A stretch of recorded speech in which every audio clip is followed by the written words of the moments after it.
These pictures I'm putting up here, these are things that I take the kids outside to do, and you can't at all tell me I put my kids on. I mean, again, I can prove that I gave my son a cell phone to teach him how to start using a cell phone before she ran off, and I put on there a parental app. Um, it allowed me to track everything he was doing on there, and again, she tried claiming this in court. You see it in the protection order that I put my kids in front of a TV all day, but yet after they left, and this is how I found out where she moved to because finally got to talk to my kids. Oh, we're in the new house. On his phone, he was on there for 6.5 hours one day. So I brought that up in court, and guess what? The very next day, that phone magically broke and disappeared. Just like everything else I gave my kids since she's left. Um, you can even go back through. I mean, obviously, it's going to be documented in our phones, and it would be work to do it. But she is the one who found the animals, the pigs, the goats. She was the one who wanted this whole farm. Not that I didn't. But again, this is part of what the mental disorder does. She blames me for everything that she does, and she truly believes it. I mean, again, I had that recording where I think I played it where she thinks I'm cornering her, and we talk about this stuff. She doesn't understand the difference, and she doesn't know it when she's going through it. She wants to claim that I don't want my kids. Here's a trick or treat. When I sent this to her, here's trick or treating. Let's take the kids to trick or treat, but she wouldn't allow me. She is the one who would not let me. She claims I'm the one who forced our family to move here, and I'm the one who isolates us. Well, right here's a farm event that I found for her and told her, here, you need to go to this and meet people. The only friend she has here, I gave the woman her phone number, my wife's phone number, and said, here, call her. She needs a friend. Take her out. You can ask this woman. She will admit it. But yet my wife wanted to complain. It's in here that I isolate our family and don't allow them to do anything. Here's me setting up an event for her to go meet people. This was for a wreaths and wine class for her to go meet. She likes to sew. Here, I would like to reserve the spot for her. Look, I'd like to sign my wife up on December 4th so she can meet people and go do something. But I isolate and don't allow her. She didn't go to these. She actually left and told me she was going to this. Oh, but it started raining and she couldn't drive in the rain and had a panic attack and turned around and came home.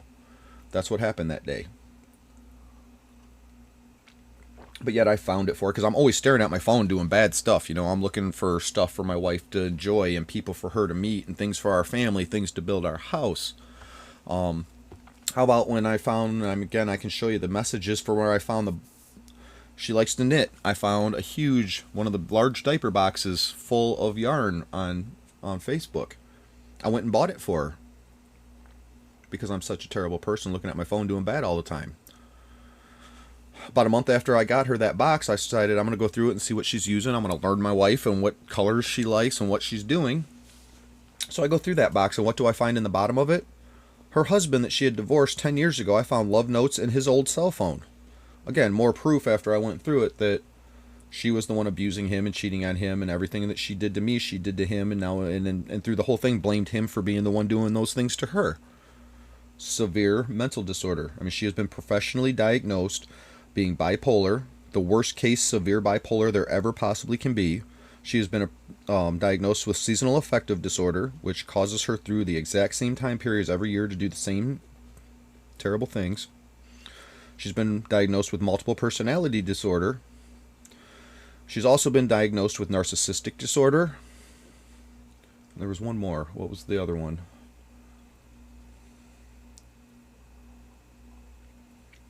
And those are all professional diagnostics. And again, this all proves it. I mean, she wants to claim that I isolated. I can prove that she made our family move here. She is the one. We sat in front of, you heard it in me saying her, and she don't want to hear it though. We sat in front of my counselor, and my counselor, she actually went and thought that he was going to side with her. I did not want to move. Yes, I wanted to move out of where we were. I wanted to move a ways away, and I wanted to move somewhere in a nice country setting. A small community, good people. Been a dream of mine my whole life. She sat in front of my counselor with me and told him and told me that she was going to leave me and she was going to come here anyways if I didn't go with her, and she was going to take our children. He told her that was wrong. Go talk to him. He told her that was wrong. You cannot make him decide over one child and another. She said, you're just an effing psychologist. What do you know? And she yelled at him, yelled at me. He saw her anger. He told me to get away from that woman. Well, guess what? You're a counselor, and you're supposed to help us as a family. We have children. And that's one of my problems. Nobody wanted to help as a family. Arrest her, lock her away, tear the family apart. No, I wanted help as a family. I thought that's what they did. So she wants to keep claiming that I'm the one who forced her to move here and isolate her. I mean, here I can show you, I'm showing you stuff where I've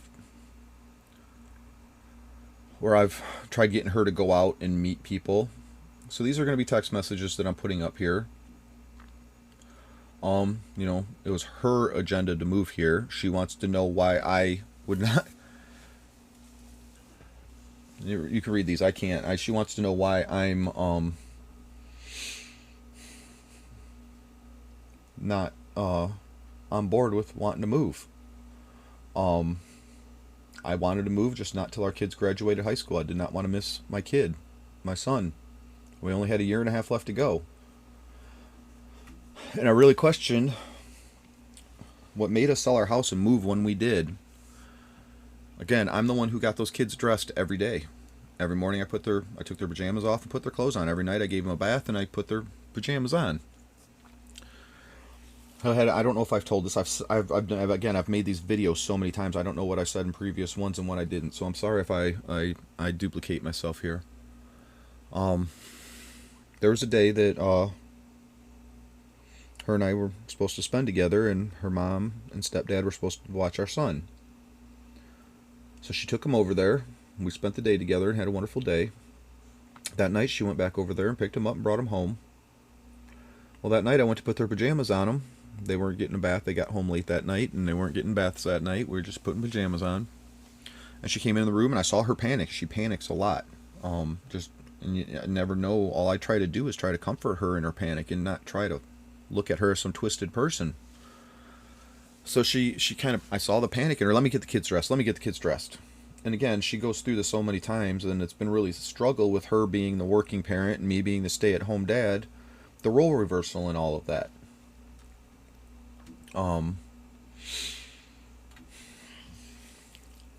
So she asked me to give her motherly duties. She goes through this period where I need to cook dinner. I need to cook dinner. You're doing all this, and I want to be a mom.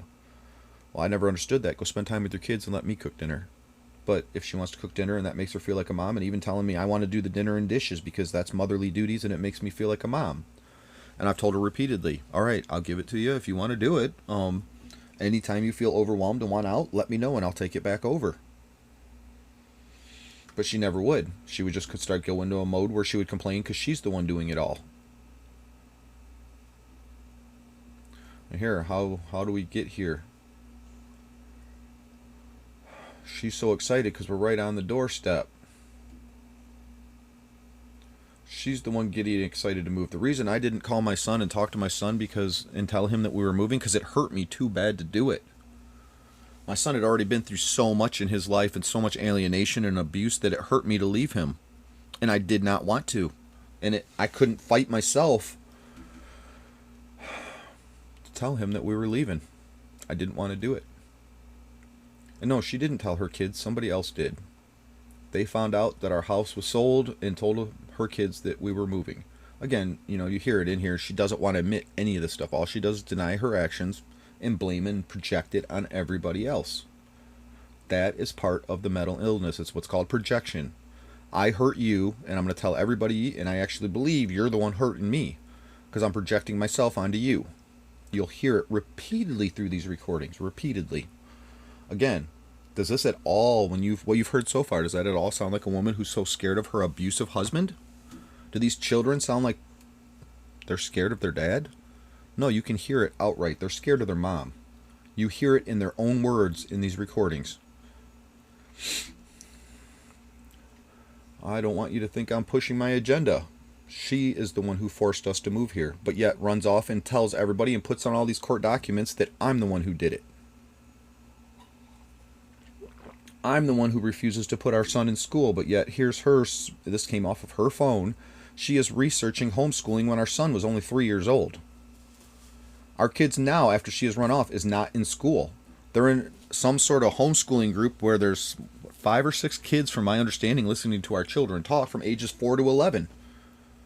This school does not even have any sort of anything online. You cannot even find them. I don't even know what school it is. I've been given 3 different names, and I don't even know what school it even totally is. But they have no, even my attorney said, I cannot find them online. There's no accreditation to the school whatsoever. It's not a school, it's a church where they're doing a homeschooling group. But I'm the one who refused. I mean, I volunteered in my son's classroom when he was in school, my older kid, years ago, and was a teacher's aide, and they gave me my own classroom, and I was a teacher in his school.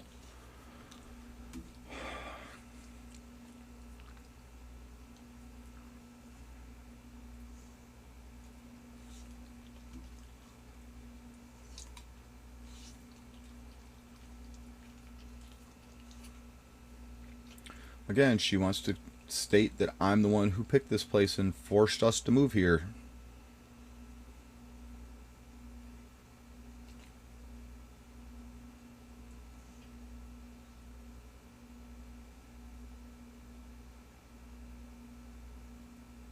She wants to go hunting with me because an abused woman who is so deathly afraid of her husband is going to stand in a small little shanty with her husband and a gun.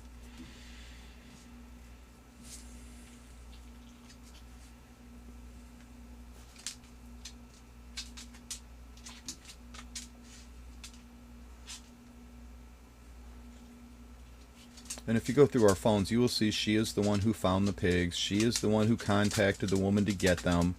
And at the time, we had lived in a neighborhood that was a suburban neighborhood, and we weren't allowed to have farm animals. I had to fight her and tell her we are not supposed to have pigs here. We can't, and pigs aren't exactly quiet and hideable. It's not a cat. But then I went along with it because she was having panic attacks, and again, blaming me for everything that she does. You will hear it repeatedly in here, and I ask her repeatedly through these recordings, what did I do? And she can never answer it.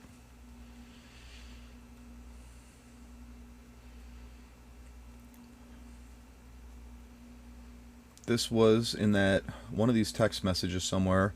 It says, how can we get to this lifestyle as soon as possible? And that was the link when I opened it.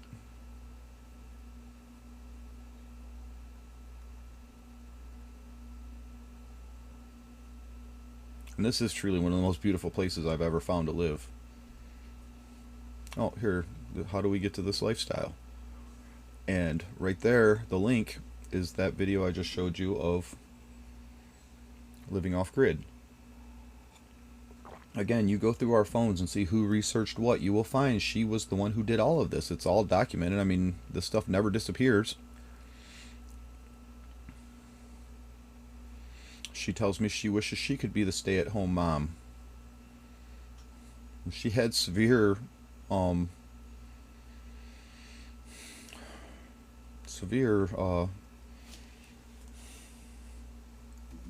feelings that I can't. I get terrible with words sometimes, especially when I get emotional. It's part of me making this channel. I need to get better at that. She felt jealous over it.